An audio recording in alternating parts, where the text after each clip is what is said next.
ตะควันควันทำมาเติมเลยนี่เลยฮอดทางแวะเข้าถ้ำแอนเด้อแหล่งท่องเที่ยวถ้ำนางแอนเดี๋ยวในเราแวะเข้าไปแล้วเข้าไปเนี่ยทางพม่านพะโล้เข้าครับลงมาจะขึ้นน้ำกันดิบหลังค่ำแล้วเขาค่ำลงแรงหลังจะลงล่างทางที่เมื่ออะไรเก็บพักทางเข้าทำแอนในทางผู้ชมหูเห็นเนาะพ้นละสีเมื่อพ้นละอันที่เข้าก็ที่เข้าไปข้ามไปว่าถ้ำพระอินทร์เนาะบางเทื่อที่เข้าโย่เอาไปเพิ่มเดี๋ยว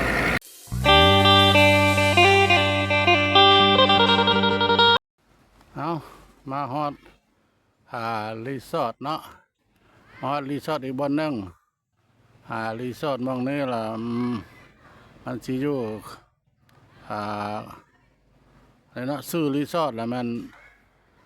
ตูบแคมสวนเนาะซื้อรีสอร์ทพูดแล้วมันตูบแคมสวนตั้งอยู่แม่น้ำเนาะจักแม่น้ำอย่างละพอบ้านพะโล้กับบ่ได้ฮู้จักละเอียดเนาะคือว่าแม่น้ำเชียงเซ็ดบ่คือว่าสั้นละมันจะขึ้นอยู่กับบ้านกวนผวังเนาะเมืองตะแคกแข็งคำม่วนอันนี้ก็น้ำนี่ก็ยังหลายอยู่นี่ฮะเนาะยังหลายอยู่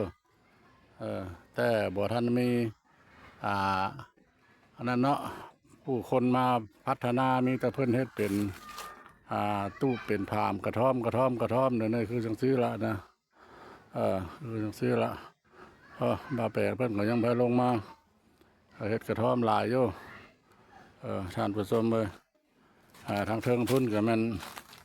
ทางมีของชุมชนเนาะชุมชนเป็นเด็กน้อยเป็นลิ้นน้ำแล้วถ้าประพันธ์พะเลาะเราบ่สามารถถ่ายให้ได้บ่สามารถให้ท่านผู้ชมเห็นได้ได้มาถ่ายเอาแม่น้ำถ้าผู้ใดอยากมาลิ้นมาเที่ยวมาอาบน้ำอาบในพาครอบพาครัวมาถ่ายมาอยู่นี่ได้มาฮอดทางเข้าวัดบ้านกวนผวังแล้วมันแวะเข้ามาเลยขันมาได้ตะแคกละอยู่ซ้ายมือเนาะแวะซ้ายมือเป็นขึ้นนั่นนี่ล่ะท่านผู้ชมเอ้ยนี่ขึ้นกับภูกับผาโอ้ยภูผากระสูงสั้นมาเด้อพอบ้านพะเลาะสิท่ายท่านผู้ชมเห็นนะจนเงินจนละคองยังง่ายหลังลงความสูงเลยเพราะละรอบไปอันนี้แหละอ้อมบ้านอ้อมอันนั้นละเฮือนของพ่อแม่ป่าซนอยู่บ้านกวนผวังอากาศละเย็นดีเย็นดีเพราะว่ามันติดพันกับภูผาป้าไม้ตึบหนาเนาะนี่แหละตามห้วยห้องลำคลองเนี่ยกับนี้ต้นไม้ใหญ่ๆเนี่ยเห็นมันนะอาบน้ำก็คือสิเย็นดีอยู่สิพาท่านผู้ชมไปเบื้องอีกบ่อนอันต่อเดียวนี่ละมันมี2บ่อนท่านผู้ชมเลยไปเบื้องพร้อมกันเลยมาฮอดแล้วตูบแคมสวนแหล่งท่องเที่ยวอีกบ่อนไม้เนาะบ่อนนึงอีกแต่ว่าบ่อนนี้ละมันขึ้นอยู่กับบ้านกวนผวังเด้อกาย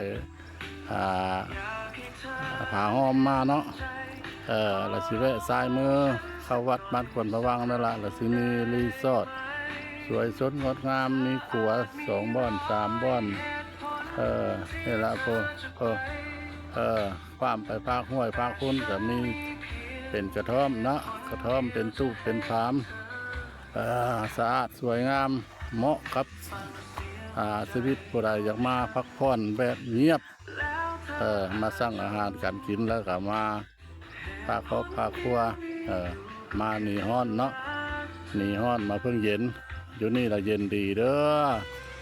มันใกล้กับภูกับผาใกล้กับต้นไม้ใหญ่หลายเด้อประมาณพะเลาะมาเห็นแล้วแต่พอเราอย่างเมื่อเนี่ยมันเย็นเพราะละภูผาเนี่ยอ้อมไปเมื่อเลยก็คือสิบุมีทางไปทางมาท่านผู้ชมเลยผาภูโน่นนี่กับบังนะถ้าว่าตอนเช้าเนี่ยอาจจะบ่ได้เห็นตะเวนง่ายเนาะ คันบ่ฮอด9 โมง 10 โมงในงานบ่เห็นตะเวนเพราะว่ามันบังผ่านี่แหละนี่มันสูงเออ มันติดกับธรรมชาติสวยงามถ้ามันอุดมสมบูรณ์แล้วมันก็ร่มไม้ร่มตอกเย็นดีเนาะมาพอเราอยากมาลิ้นมาเที่ยวละตามมาตามห้อยซองของพ่อบ้านพะเลาะเด้อจากอันนั้นละผาห้อมมากกับสีบไก่